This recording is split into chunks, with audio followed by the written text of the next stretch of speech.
Hi മകളെ, എന്തൊക്കെയാണ് നിങ്ങളുടെ എക്സാം വളരെ അടുത്തെത്തിയിരിക്കുകയാണ്. നിങ്ങളുടെയൊക്കെ ഹൃദയമിടിപ്പ് അല്ലെങ്കിൽ നിങ്ങളുടെയൊക്കെ ടെൻഷൻ്റെ അളവുകൾ ഇങ്ങനെ കൂടിക്കൊണ്ടിരിക്കുകയാണ്. ഈ ഒരു സമയത്ത് ഈ ഒരു വീഡിയോ ഞാൻ ചെയ്തിട്ടില്ലെങ്കിൽ നിങ്ങൾക്ക് അത് അത്രയും വലിയ നഷ്ടമാകുമെന്ന് വിചാരിച്ചതുകൊണ്ടാണ് ഈ ഒരു വീഡിയോ ആയിട്ട് വന്നിരിക്കുന്നത്.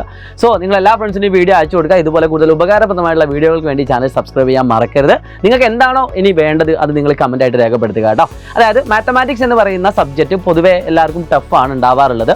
പക്ഷേ SSLC സയൻസിൻ്റെ ഒക്കെ ക്ലാസ്സുകളൊക്കെ കണ്ടുകൊണ്ട് പല കുട്ടികൾക്ക് അത് ഒരു ഇഷ്ടം തോന്നിയിട്ടുണ്ട് എന്നത് സത്യമാണ്. എന്നാൽ എത്രയൊക്കെ ഇഷ്ടം തോന്നുകയാണെങ്കിലും ടെൻഷന് ഒരു കുറവും ഇല്ല എന്ന് പറയുന്ന കുട്ടികളാണ് നമ്മുടെ മുന്നിലുള്ളത്. നിങ്ങളുടെ വിഷമം കൃത്യമായിട്ട് മനസ്സിലാക്കാൻ സാധിക്കും. പഠിക്കുന്ന കുട്ടികൾക്ക് മാത്രമേ വിഷമം ഉണ്ടാവൂ എന്നത് നിങ്ങൾ മനസ്സിലാക്കുക. പ്രിയപ്പെട്ട മക്കളെ, എന്താണ് നിങ്ങൾ ഇനിയുള്ള ദിവസങ്ങൾ ചെയ്യേണ്ടത്? എല്ലാ ചാപ്റ്ററും നിങ്ങൾ ഇരുന്ന് പഠിക്കാനുള്ള സമയമുണ്ടോ? ഇനി പഠിക്കുകയാണെങ്കിൽ തന്നെ ഏത് ചാപ്റ്ററിനാണ് ഞാൻ പ്രയോറിറ്റി കൊടുക്കേണ്ടത്? സോ ആ ഒരു വീഡിയോ ആയിട്ടാണ് ഇപ്പോൾ നിങ്ങളുടെ മുന്നിലേക്ക് വന്നിരിക്കുന്നത്. അതായത് ക്രിസ്മസ് എക്സാമിന് മാത്തമാറ്റിക്സ് എന്ന് പറയുന്ന സബ്ജക്റ്റിൻ്റെ ചാപ്റ്റർ വൈസ് വെയിറ്റേജ് എത്രയാണ് എന്നാണ് നിങ്ങൾ പറയാൻ പോകുന്നത്. സോ അതിനുവേണ്ടി ഞാൻ 2023-24 അതായത് തൊട്ട് മുമ്പത്തെ വർഷത്തെ ക്വസ്റ്റ്യൻ പേപ്പർ ഞാൻ എടുത്തിട്ടുണ്ടായിരുന്നു. അപ്പോൾ അതിൽ വന്ന ഓരോ ചോദ്യത്തിൻ്റെയും മാർക്കുകൾക്കനുസരിച്ച് ഞാനിവിടെ എഴുതി വെച്ചിട്ടുണ്ട്. അപ്പോൾ എഴുതി വെച്ചത് നമുക്ക് മനസ്സിലായത് ഏകദേശം 20%. നിങ്ങൾക്കറിയാം 110 മാർക്കിൻ്റെ ചോദ്യങ്ങൾ നിങ്ങളുടെ പരീക്ഷാ പേപ്പറിലുണ്ടാവും. ഓക്കെ, അതിൽ 5 മാർക്കിൻ്റെ ചോദ്യം ഒരു പക്ഷേ ഔട്ട് ഓഫ് സിലബസിൽ നിന്നായിരിക്കാം. ചിലപ്പോൾ സിലബസിൽ നിന്ന് വരാറുണ്ട്, ചിലപ്പോൾ ഔട്ട് ഓഫ് സിലബസിൽ നിന്നും ചോദ്യങ്ങൾ വരാറുണ്ട്. അതായത് എന്തെങ്കിലുമൊക്കെ പാറ്റേൺ തന്നുകൊണ്ട് ഒരു 5 സബ് ക്വസ്റ്റ്യൻ ഈസി ആയിട്ടുള്ള ക്വസ്റ്റ്യൻസ് ആയിരിക്കും.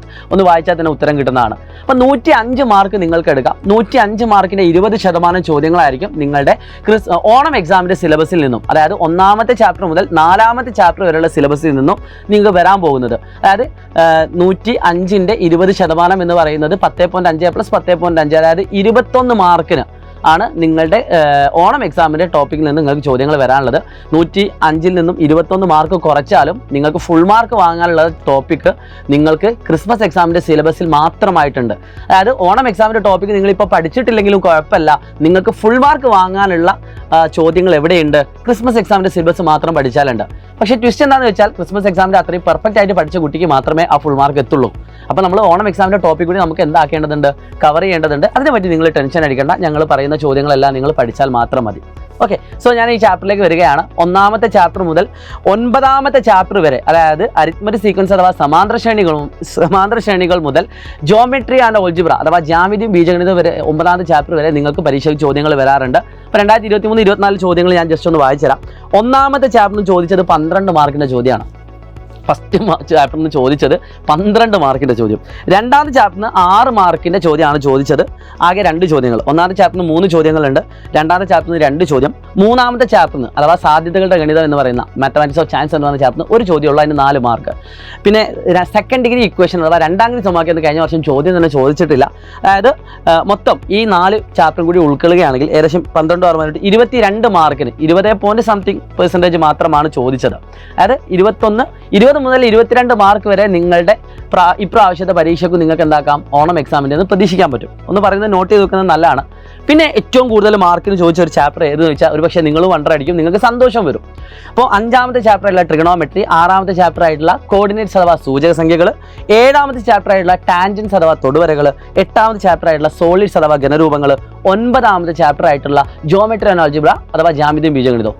ഇതിൽ നിങ്ങൾക്ക് ഏറ്റവും എളുപ്പമുള്ള ചാപ്റ്റർ ഏതെന്ന് ചോദിച്ചാൽ ഒട്ടുമിക്ക ആളുകളും പറയുന്നത് നിങ്ങൾ ഏതാണെന്ന് കമൻറ്റ് ചെയ്യുക കേട്ടോ. എന്താണെങ്കിലും നിങ്ങളുടെ ഈ വീഡിയോയുടെ ഫീഡ്ബാക്ക് എന്തായാലും കമൻറ്റ് ചെയ്യണം. അതിൻ്റെ കൂടെ എളുപ്പമുള്ള ചാപ്റ്റർ ഏത്, ടഫുള്ള ചാപ്റ്റർ ഏതും കൂടി അതിൻ്റെ കൂടെ അടിയിൽ നിങ്ങൾ മെൻഷൻ ചെയ്യുക. അപ്പം ഏറ്റവും കൂടുതൽ മാർക്കിന് ചോദിച്ചത് കോർഡിനേറ്റ്സ് അഥവാ സൂചക സംഖ്യകൾ നിന്നാണ്. അത് നിങ്ങൾക്കൊരു പ്രതീക്ഷ നൽകുന്ന ഒരു കാര്യമാണ്. 23 മാർക്കിനാണ് ചോദിച്ചത്. അതായത് പരീക്ഷയ്ക്ക് പാസ്സാവാൻ ഒരു ചാപ്റ്റർ മാത്രം പഠിച്ചാൽ മതി. ചാപ്റ്ററിൻ്റെ പേര് കോർഡിനേറ്റ്സ് അഥവാ സൂചക സംഖ്യകൾ. പക്ഷേ എല്ലാ പ്രാവശ്യം അങ്ങനെ ആവണമെന്നില്ല. ഈ പ്രാവശ്യം കോർഡിനേറ്റ്സിന് മാർക്ക് കുറയാനുള്ള സാധ്യത ഞാൻ കാണുന്നുണ്ട്. പകരം നിങ്ങൾക്ക് ഇനി അടുത്തത് 5ാമത്തെ ചാപ്റ്റർ ആയിട്ടുള്ള ട്രിഗണോമെട്രിയിൽ നിന്ന് ചോദിച്ചത് 14 മാർക്കാണ്. അതായത് 4 ചോദ്യങ്ങളാണ് ചോദിച്ചത്. അത് കൂടാനുള്ള സാധ്യത ഉണ്ട്. കോർഡിനേറ്റ്സിന് ക്വസ്റ്റ്യൻസ് കുറഞ്ഞിട്ട് ട്രിഗണോമെട്രിയിൽ നിന്ന് കൂടാനുള്ള സാധ്യത ഉണ്ട്. 7ാമത്തെ ചാപ്റ്ററിൽ നിന്ന് അഥവാ ടാൻജൻസ് എന്ന് ചോദിച്ചത് 21 മാർക്കാണ്. അതിൽ വലിയ മാറ്റമൊന്നും ഉണ്ടാകാനുള്ള ഒരു സാധ്യതയില്ല. ടാൻജൻസ് അഥവാ തൊടുവരകളിൽ നിന്ന് അത്രയും മാർക്ക് നിങ്ങൾക്ക് പ്രതീക്ഷിക്കാം. പിന്നെ 8ാമത്തെ ചാപ്റ്ററിലുള്ള സോളിഡ്സ് അഥവാ ഘനരൂപങ്ങൾ, ഒട്ടുമിക്ക ആളുകളും സൂക്ഷ്മതയോടുകൂടി നോക്കി നിൽക്കുന്ന ഒരു ചാപ്റ്റർ ആയിരിക്കും സോളിഡ്സ് അഥവാ ഘനരൂപങ്ങൾ എന്ന് പറയുന്ന ചാപ്റ്റർ. കാരണം ഒട്ടുമിക്ക കുട്ടികൾക്കും ബുദ്ധിമുട്ടാണ് എന്ന് പറയപ്പെടുന്ന ഒരു ചാപ്റ്ററാണ്. അതിൽ ഏകദേശം 18 മാർക്കിന് ചോദിച്ചിട്ടുണ്ട്. അതിൽ നിന്നും പ്രത്യേകിച്ച് മാറ്റങ്ങളൊന്നും ഉണ്ടാകാനുള്ള സാധ്യതയല്ല. ചിലപ്പോൾ 18 20 ആവാം, ചിലപ്പോൾ 18 17 ആവാം. അല്ലാതെ വലിയൊരു മാറ്റമൊന്നും നിങ്ങൾ പ്രതീക്ഷിക്കേണ്ട. പിന്നെ 9ാമത്തെ ചാപ്റ്റർ ജോമെട്രി ആൻഡ് ഓൾജിബ്രയിൽ നിന്നും 7 മാർക്കിനാണ് ചോദിച്ചത്. അത് ഒരു പക്ഷേ ചിലപ്പോൾ കൂടാനുള്ള സാധ്യത കാണുന്നുണ്ട് കോർഡിനേറ്റ്സിൽ നിന്നും കുറച്ചുകൂടി. കാരണം എന്താണെന്ന് വെച്ചാൽ നിങ്ങളുടെ ഓണം എക്സാമിന് 4ാമത്തെ ചാപ്റ്റർ വരെ കംപ്ലീറ്റ് ആയിട്ട് ചോദിച്ചിട്ടുണ്ടായിരുന്നു. കഴിഞ്ഞ വർഷം അതായത് തൊട്ട് മുമ്പത്തെ വർഷം 4ാമത്തെ ചാപ്റ്റർ പകുതി വരെ നിങ്ങൾക്ക് എക്സാമിന് ഉണ്ടായിരുന്നുള്ളൂ. പക്ഷേ ഈ വർഷം എന്തായിട്ടുണ്ട്, അത് ഫുള്ളായിട്ടുണ്ട്. അതേപോലെ തന്നെ ജോമെട്രിയും ജോജിബ്രയും കുറച്ചുകൂടി അധികം ചോദ്യങ്ങൾ വരാനുള്ള സാധ്യതയുണ്ട് എന്നാണ് പറയാനുള്ളത്. പിന്നെ കോർഡിനേറ്റ്സ് അഥവാ സൂചകസംഖ്യകളും ജോമെട്രിയും ഒരുമിച്ച് വരാനുള്ള സാധ്യതയുണ്ട്. ഒരുമിച്ച് ചോദ്യങ്ങൾ മിക്സ് ചെയ്തുകൊണ്ട് ചോദ്യങ്ങൾ വരാൻ ചാൻസ് ഉണ്ട്. സോ ഇത്രയും കാര്യങ്ങളാണ് ഈ ഒരു വീഡിയോയിൽ ഞാൻ ഉദ്ദേശിച്ചത്. ഇതുപോലെ മാത്സ് എളുപ്പമാണുള്ള ഒരുപാട് വീഡിയോസുകൾ നിങ്ങൾക്ക് തരും. അപ്പോൾ ഞാൻ നിങ്ങളോട് പറയുന്നത്, നിങ്ങൾ പ്രയോറിറ്റി കൊടുത്ത് പഠിക്കേണ്ട ചാപ്റ്ററുകളുടെ പേരൊന്ന് എഴുതി വെച്ചോളൂ. നിങ്ങൾ ആദ്യം തന്നെ പഠിക്കാൻ ഏറ്റവും നല്ലത് കോർഡിനേറ്റ്സ് അഥവാ സൂചകസംഖ്യകളാണ്. അതിൻ്റെ 3 പാർട്ട് ലൈവുകൾ നിങ്ങൾക്ക് അവൈലബിൾ ആണ്. 3 പാർട്ടോ അവൈലബിൾ ആണ്. അതിൻ്റെ റെക്കോർഡ് വീഡിയോസുകൾ അവൈലബിൾ ആണ്. അത് നിർബന്ധമായിട്ടും നിങ്ങൾ കാണുക. രണ്ടാമതായിട്ട് അത് പഠിക്കുമ്പോൾ നിങ്ങൾക്കൊരു കോൺഫിഡൻസ് കിട്ടും. ഒട്ടുമിക്ക ആളുകൾക്കും വളരെ വലിയൊരു പണിയില്ലാതെ പഠിക്കാൻ പറ്റുന്ന ചാപ്റ്ററാണ്. പിന്നെ നിങ്ങൾ പഠിക്കാൻ ഏറ്റവും നല്ല ചാപ്റ്റർ ടാൻജൻസ് അഥവാ തൊടുവരകളാണ്. അപ്പോൾ അതും ഇതേപോലെ നിങ്ങൾക്ക് അത്യാവശ്യം ഈസി ആയിട്ട് തന്നെ പഠിക്കാൻ പറ്റുന്നതാണ്. 10 മാർക്കിനോളം നിങ്ങൾക്ക് വരക്കാനുള്ള ചോദ്യം വരുന്ന ടോപ്പിക് കൂടിയാണ്. അപ്പോൾ അത് നിങ്ങൾ പഠിക്കാം. പിന്നുള്ളത് ഏതാണ് സോളിഡ്സ് അഥവാ ഘനരൂപങ്ങളാണ്. അതിൻ്റെ ലൈവുകൾ നിങ്ങൾക്ക് ഇതാക്കണം. ഈ 3 പാർട്ടുകളായിട്ട് നിങ്ങളുടെ മുന്നിലേക്ക് എത്തുന്നതാണ്. സോ ജസ്റ്റ് വെയിറ്റ് ചെയ്യുക.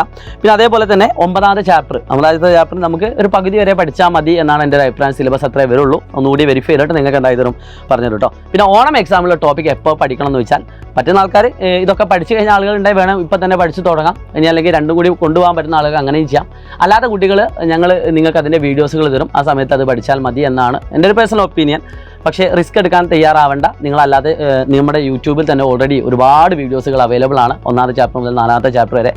കഴിഞ്ഞ വർഷം 4ാമത്തെ ചാപ്റ്റർ ചോദിച്ചിട്ടില്ല എന്ന് കരുതി ഈ പ്രാവശ്യം ചോദിക്കില്ല എന്ന് പറയരുത്. ഈ പ്രാവശ്യം ചോദ്യങ്ങൾ വരാം. ചിലപ്പം അരിത്മെറ്റിക് സീക്വൻസ് ക്വസ്റ്റ്യൻസ് കുറഞ്ഞിട്ട് 1-2 ക്വസ്റ്റ്യൻസ് എന്തിലേക്ക് വരാം, സെക്കൻഡ് ഡിഗ്രി അഥവാ 2ാം ഡിഗ്രി എന്ന് വരാം കേട്ടോ. അപ്പോൾ അത്രയും കാര്യങ്ങളാണ് എനിക്ക് പ്രധാനമായിട്ടും പറയാനുള്ളത്. പിന്നെ ഞാൻ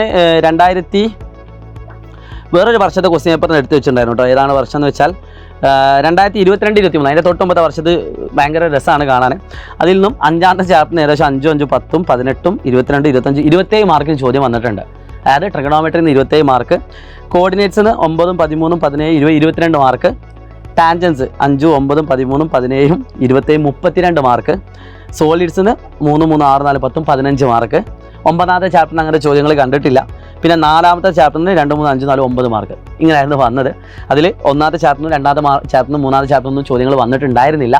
പക്ഷേ ഈ പ്രാവശ്യം നിങ്ങൾക്ക് 20% ചോദ്യങ്ങൾ ആദ്യത്തെ 4 ചാപ്റ്ററിനായിരിക്കും കേട്ടോ. സോ എല്ലാവരും അടിപൊളിയായിട്ട് പഠിക്കുക. അപ്പം നിങ്ങൾക്ക് പ്രയോറിറ്റി ചാപ്റ്റേഴ്സ് മനസ്സിലായിട്ടുണ്ടാകുന്ന പ്രതീക്ഷയോടുകൂടി നിങ്ങൾക്ക് ഇനി എന്ത് വീഡിയോ ആണ് വേണ്ടതും കൂടി കമൻറ്റ് ചെയ്യാൻ മറക്കരുത്. ഈ വീഡിയോയുടെ ഫീഡ്ബാക്കും കമൻറ്റ് ചെയ്യാൻ മറക്കരുത്. പഠിക്കാൻ ഒരു ഇൻട്രസ്റ്റ് കിട്ടിയിട്ടുണ്ടോ എന്നും കൂടി നിങ്ങൾ പഠിക്കുക. ഞാൻ എന്താ ഉദ്ദേശിച്ചതെന്ന് വെച്ചാൽ, ഇപ്പോൾ നിങ്ങൾക്ക് പല ആൾക്കും ഒരു ആശ്വാസം കിട്ടിയിട്ടുണ്ടാവും. 6ാമത്തെ ചാപ്റ്റർ 7ാമത്തെ ചാപ്റ്ററിന് ഒരുപാട് ചോദ്യങ്ങൾ വരുന്നതെന്ന് പറഞ്ഞപ്പോൾ ഒരുപാട് കുട്ടികൾക്ക് ഒരു പ്രതീക്ഷ ഉണ്ടാവും. ആ 2 ചാപ്റ്ററും കുഴപ്പമില്ലാതെ അറിയുന്നതാണ് എന്ന് പ്രതീക്ഷ ഉണ്ടാവും. തീർച്ചയായിട്ടും അതൊരു പോസിറ്റീവായിട്ടുള്ള കാര്യമാണ്. അറിയുന്ന ആളുകളാണ് എങ്കിൽ ബാക്കിയുള്ള ചാപ്റ്റർ ഇതുപോലെ നിങ്ങൾക്ക് പഠിച്ചെടുക്കാൻ പറ്റും. നന്നായിട്ട് പഠിക്കുക. ഹാർഡ് വർക്ക് ചെയ്യുന്ന കുട്ടിക്ക് മാത്രമേ റിസൾട്ട് ഉണ്ടാവുള്ളൂ. ഞാൻ ഒന്നുകൂടി ഉറപ്പിക്കുകയാണ്. Wish all the best guys. It's me Shahid Ramzan from Silent Learning. Bye by.